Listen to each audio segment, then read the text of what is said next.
This month, the Department of Veterans Affairs promised lawmakers the agency would pay back veterans who saw their benefits come up short because of a massive computer glitch. But yesterday, after weeks of leaving veterans in the dark, the VA announced it will not reimburse those veterans who were paid less than they were owed. That's because the department says it cannot make retroactive payments without impacting future claims. The VA faced a backlog when its computers were unable to process a change in housing allowances signed into law by President Trump last year.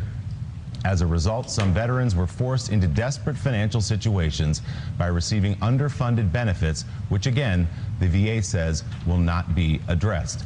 Mike, this is a VA promise under the GI Bill to pay for housing, to pay for school. These payments did not go through, and now because they can't figure out a computer system, these men and women will not be repaid for the shortfall. It's pathetic. It's embarrassing that the VA can't process payments to people who've earned it by their service to the country. This can't stand. Well, I mean, the level of fraudulence and hypocrisy about surrounding the Veterans Administration has been ongoing now for months and if not years. We just saw the Speaker of the House, and he is still the Speaker of the House, Paul Ryan, addressing people in sort of an honorific way at the Pentagon about everything that the veterans are going to mean to the future of American politics. The future is now for veterans and their families who have returned and are returning from multiple tours now in Afghanistan, but have done multiple tours in two countries, Iraq and Afghanistan. The fact that the Congress cannot get together and get this done in a single hour of a single day is outrageous. Elise, this country has fallen short in many ways in breaking that compact that we make with men and women when we ask them to go put their lives on the line and leave their families, and we will take care of you when you get home. We're breaking that pact every day. But this is so outrageous because it's so simple. It's a computer program that wouldn't work, so now they're not going to get their money. And why is this not a #1 priority with the Trump administration? They said they were going to be all about taking care of vets, and they're just going to let this stand because of their own incompetency, because they don't want to, mess with a computer system and the payment and the funding. And it is absurd to me and obscene. And I'm so sick of the platitudes about support our troops, support our troops. Paul Ryan talking about the men and women who served in Iraq and Afghanistan. Let's handle this, and then second, pay them. Yes, and also Congress, let's figure out what we're actually doing in a place like Afghanistan, where yesterday a U.S. bomb killed 30 civilians. That would actually be taking care of our troops. I hate that. I don't like that formulation. Even with Trump keeps saying, I'm taking care of. Right. They don't want to be taken care of. They want to have the rights and the benefits that they're entitled to under law. They want to be treated in a responsible and humane way. Some need a lot of help. Some need just the GI Bill or regular medical care. But as you say, can't we make the computer? This isn't, this isn't like some huge social service project where we're all going to. This is making the government work competently and adequately for benefits that they've earned and deserve. Well, do you remember when the Obamacare website launched and Republicans were up in arms because it wasn't working, and everyone was making so much fun of it, myself included? Oh, why couldn't they just make sure that the website worked? Well, hello, Republicans, stand up now and make the VA system work. Well, look, I mean, Bill just... The Department of Veterans Affairs at the center of controversy this morning after thousands of veterans did not receive their entire GI Bill payments. But the VA secretary now reversing course, hoping to make it happen. Joining us now to discuss this is retired infantryman Kieran Lawler. Thanks so much for coming on, Kieran. For folks at home, the GI Bill takes care of college and housing for veterans that want to go to school. Correct. Back in 2009, we upgraded the GI Bill to reflect the post-9/11 generation of warriors. It covers tuition, and there's a housing allowance based on the cost of living where your college is. Right. And over the course of the last few weeks, we have certainly been talking about the GI Bill and the fact that there's a backlog now, that there have been some issues with it. So talk about where we are with that. Sure. So last year, believe it or not, Congress got something right. They passed what's called the Forever GI Bill. It improves the GI Bill even further. Unanimously passed both the Senate and the House. President signs it. It's a win in Congress. The bureaucracy gets the job. They have 1 year implement these changes. One of the changes was a recalculation of how the housing allowance is going to work, and for some reason that melted down the computers. It reminds me of what we were worried about at Y2K. This little change impacted the VA computers. There's hundreds of thousands of veterans who either didn't get any housing allowance, they got a reduced housing allowance, and the VA is saying, hey, we're trying to fix it. We'll get to it What a mess. by 2020. Everything should be fixed by 2020, yeah, but, which is I mean, amazing. For a lot of people, though, who might not be able to get by right now, it's like 2020 is great, but what do I do right now? No doubt about it. I mean, if you have a mortgage payment, if you have a bill to pay, you're really in a bad spot. Yesterday, the head of benefits for the VA was testifying before Congress, and members of Congress are trying to pin him down on, hey, are these guys going to be made whole? And he said, well, we're not sure. It'll take a long time to audit this. So it's Bad amazing answer. because Yeah. you know what the military is about? A sense of urgency and a can-do attitude. Right. Now you have the VA, no sense of urgency and a can't-do attitude. Yeah, and this is the new secretary, right? That, of course, so we thank MSNBC and also Fox News.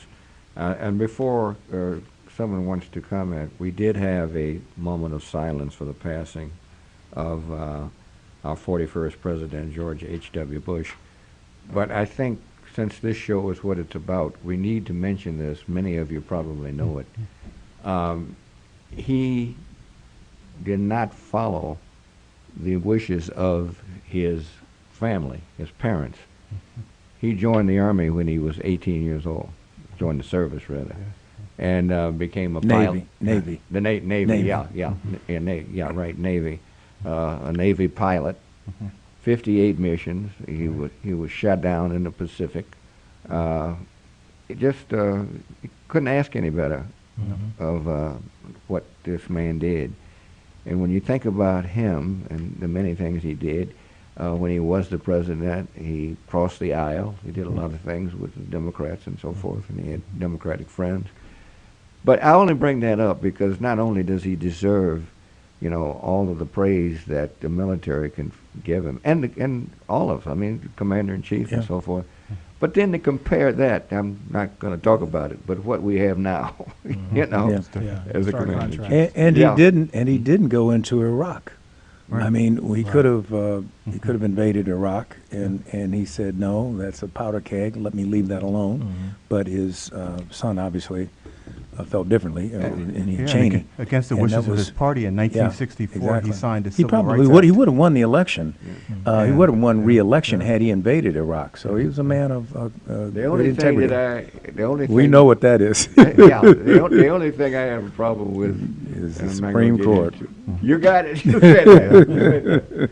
Who said Senator Danforth. Oh, Supreme Court. That's I know Senator Danforth was the one who, pushed his nomination. That was a real problem, man. But other than problem. that, as far as the military is concerned, you couldn't do any better. No. That's right. No. Absolutely. He's All a right. decent man. Yeah. Actually, on his 90th birthday, he had an African-American soldier, Army man, parachute with him. He was, when he jumped from the plane at 90. Oh, I didn't realize that. Yeah, he did. That's right. Years old. He was one of the guys from the airborne group. But he jumped. He loved that. What his last? When was his last jump? When he was 90. 90. Yeah, Yeah, when he was 90. 4 years ago. Yeah, he liked that. Yeah. Anyway, a lot to be said about him, and I'm sure we'll hear there'll be a great service for him, as there well should be. Anyway, the CNN clip, please. Trump administration asked Supreme Court to take up military transgender ban. We haven't discussed the fact that the GI Bill, Cliff. Oh, I'm sorry. Yeah. Okay. Yeah, 50 years is a long time when you think about an outdated computer system. I mean, you think about that, that means 1968 is the computer infrastructure that they're working on for VA benefits. Now, I find that hard to believe, first of all. I understand from being in the military that, first of all, I think that they need to overhaul the system. It's not just fixes and patches and Band-Aids is not going to fix the problems that we're seeing. And when we see a lot of, on the front page, a lot of the press that they put out in the headlines that it's all about the GI benefits, but there's a lot of educational benefits that get paid out under this system that are late. They're not being paid on time. And this for families, military families in particular, you have a lot of military families on food stamps across the country, particularly in the South, and they depend on this money to get by. So when you have education benefits, housing benefits being paid late, they need to overhaul the system. They need to really look at how the updates and computer updates have to be done every single year, not just when something gets catastrophic and breaks down, but how do you maintain this infrastructure and keep it going for the future? And it's a very complicated system, you know, and it takes me back to the old school, and I said this before, is that I take it back to the time when I used to work for the Department of Veterans Affairs, when we were trained on every single benefit. But then when they took the system, broke it down into different, you know, compartments, and then they actually shipped them out. So everybody who's getting benefits now are not getting them from their own state. They're getting it from the state, one particular state. And that's overwhelming for any system when you have to, you know, deal with the whole bureaucracy of everyone from every state. If, in fact, each state were dealing with their own population, they could probably have a better handle on it. And they probably would have had the mechanisms to be able to update their systems as they've gone along. Yeah, but this is still part of the Department of Defense. And my whole issue with it is that when we want to send a nuclear-guided missile overseas, we don't miss. Our technology is on cutting edge.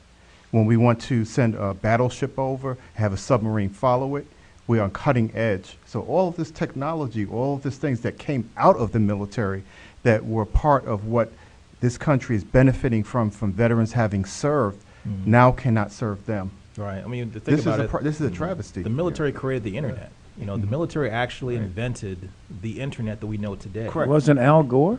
Yeah. That's what he claimed. No, but that's not nice. 50-year-old mainframe computer is outrageous. And I'm thinking about when I was in the military in 1995. I remember getting a typewritten benefits paper. It was literally typed out on a typewriter. That's right. I'd never seen a typewriter before. You know, I'm thinking, what is this? This is typed up. I'm thinking it's going to become computer printout or something like that. And so at that time, when computers were already taking over the world, the military were still using for benefits handwritten manual triplicate forms. And you have to take into consideration, too, that you have all these new appointees coming in that are not familiar with these systems, that may not have ever been in VA system at all before, and now they're running the whole thing, and they don't know what they're doing. They're relying on other people to tell them what to do. Right, and then you have people retiring now who have the old knowledge. Absolutely. And that's a drain also on the system. So hopefully if they can just actually do a real thorough investigation, get the money that's necessary to overhaul the system, and like I said, put together, like we heard in the clips, get people to really care about the veterans and also care about the people so that they have the necessary tools to keep their benefits up to date. You should never, ever have to worry about a late paycheck or a late benefits check. But you know what happens with some of this is, and I would imagine you know, Cliff, sometimes they stalemate because they can't decide who's going to get the contract. And everybody's fighting on who's going to get the contract, so nothing gets done. Who's going to get this huge computer contract? And one senator's arguing with the other, and the reps are, and then nothing gets changed. Well, we just had a midterm election, and we put a lot of people in office. You know, maybe this is something they should pay attention to when they get into office in January, and make sure that they fix this, and don't talk about what the law says and all that. Fix it. And the travesty of all of this is that our veterans are waiting. And that this is the holiday season time. They're dependent on, you know, those necessity things to have a life and have it, you know, in abundance while they're in school. And a lot of them don't necessarily work a full-time job because they want to hurry up and finish their degrees now. So a lot of them have been going to school full-time and not just part-time. So they're dependent on that money. And our veterans are a very strong asset for our country. Everyone keeps talking about hiring them for jobs, putting them in positions, education. You're going to take that away from our country. You're actually draining our country of talent when you do things like this.